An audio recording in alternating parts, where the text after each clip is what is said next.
ఎవరైనా మిమ్మల్ని చిన్న నొప్పించారంటే ఇమ్మీడియట్ గా వాళ్ళ గురించి 10 మందికి చెప్తాం.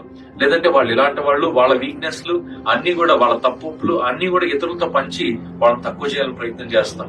కానీ యోబు యొక్క క్లీన్ హార్ట్ మీరు చూస్తే తన ఒక పక్కన వాళ్ళందరూ కలిసి నిందిస్తూ సొంత వారే ఎన్నో మాటలు అంటున్నప్పటికీ కూడా యోబు వాళ్ళని జడ్జ్ చేయలేదు, కానీ వాళ్ళ నిమిత్తం ప్రార్థించాడంట. ఆ మాట కూడా బైబిల్లో ఉంటుంది. యోబు 42వ అధ్యాయం 10వ వచనంలో, మరియు యోబు తన స్నేహితుల నిమిత్తము ప్రార్థన చేసినప్పుడు యెహోవా అతని క్షేమ స్థితిని మరలా అతనికి దయచేస్తును.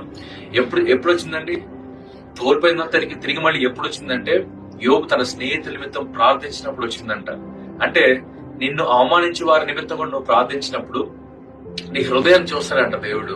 సో ఆ హృదయాన్ని బట్టి దేవుడు నిన్ను గణపరుస్తాడంట. తనకు కలిగింది తనకి రావడం మాత్రమే కాదు, తన యొక్క హృదయాన్ని బట్టి దేవుడు తను కోల్పోయిన దానికి 2 తిరిగి మళ్ళీ ఇచ్చాడంట. హల్లెలూయా. ఈ రోజున పరిశుద్ధమైన హృదయం, నీతి కలిగిన హృదయం, దేవునితో అంటుకట్టబడే హృదయం, మంచి హృదయాన్ని మనం కలిగి ఉంటే, క్లీన్ హార్ట్ మనం కలిగి ఉంటే కనుక దేవుడు మనం కోల్పోయింది మనకి ఇవ్వడం మాత్రమే కాదు, దానికి 2 దేవుడు మనకు దయచేసి మనల్ని ఆశీర్వదిస్తాడు.